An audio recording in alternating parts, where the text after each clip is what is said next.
SI ফ্ৰিডমলৈ আপোনালোকক স্বাগতম জনাইছো। আজিৰ ভিডিঅ'টোত এনআৰচিৰ পৰা ৰিজেক্ট হোৱা নোটিছ ক'ত পাব আৰু য'ত ষ্টেটাছসমূহত ডিভি টিএফটি এনেকুৱা ধৰণৰ কিছুমান আপোনালোকে দেখিবলৈ পাইছে, তো সেইবোৰ কি হয় সেই বিষয়ে আজি আলোচনা কৰিম। বলক আমি ভিডিঅ'ৰ মাজলৈ যাওঁ। আগত ক'ব বিচাৰিম, যদি আপোনালোকে এতিয়ালৈকে আমাৰ এই চেনেলটো ছাবস্ক্ৰাইব কৰা নাই, এতিয়াই ছাবস্ক্ৰাইব কৰি লওক, লগতে বেল আইকনটো প্ৰেছ কৰি ল'ব, কাৰণ নতুন ভিডিঅ' দিয়াৰ লগে লগে যাতে আপোনালোকে নটিফিকেশ্যনটো পাই যায়।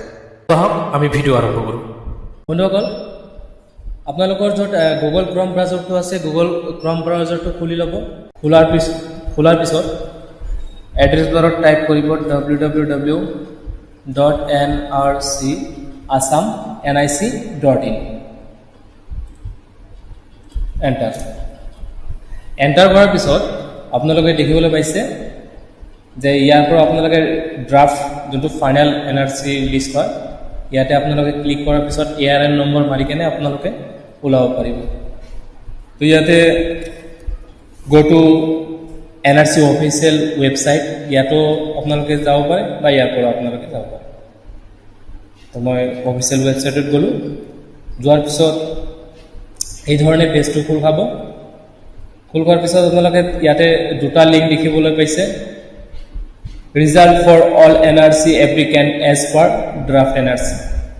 তো ইয়াতে দুটা লিংক দিয়া আছে, ইয়াতে আমি ক্লিক কৰিম। প্ৰথম লিংকটোত ক্লিক কৰাৰ পিছত ইয়াতে ARN নম্বৰ আৰু কেপচা হয় এইটো।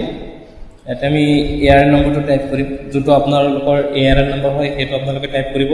ইয়াতে মোৰ ARN নম্বৰটো এইটো হয়, মই এইটো টাইপ কৰিম।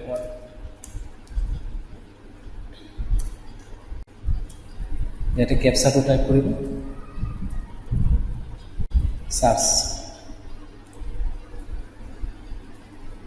সাৰ্চ কৰাৰ লগে লগে আপোনালোকে ইয়াতে ষ্টেটাছ দেখিবলৈ পাইছে ডিভি, অৰ্থাৎ ডাউটফুল ভোটাৰ।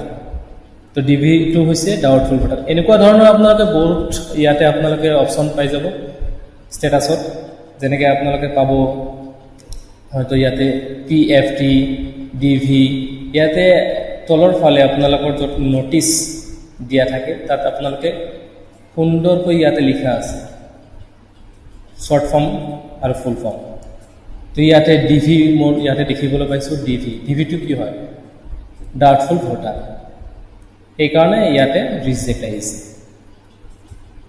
আৰু আপোনালোকে পাব ইয়াতে ডিএফটো কি? Declare foreigner. তাৰপিছত আপোনালোকে ইয়াতে দেখিবলৈ পাইছে PFT, pending case at foreigners tribunal. তো ইয়াতে বিভিন্ন ধৰণৰ আপোনালোকে ষ্টেটাছত দেখিবলৈ পাব য'ত ৰিজেক্ট হৈছে। ৰিজেক্ট হোৱাৰ কাৰণ কি?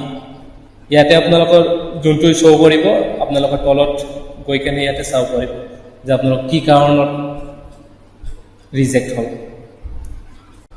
বন্ধুসকল, আপোনালোকে NSKৰ পৰা এটা নটিছ পাব, য'ত নেকি আপোনাৰ কাৰণটো লিখা থাকিব যে কি কাৰণত আপোনালোকৰ এনআৰচিৰ পৰা নামটো বাদ পৰিল বা ৰিজেক্ট হ'ল, সেই বিষয়ে ইয়াতে আপোনালোক ধুনীয়াকৈ লিখা থাকিব।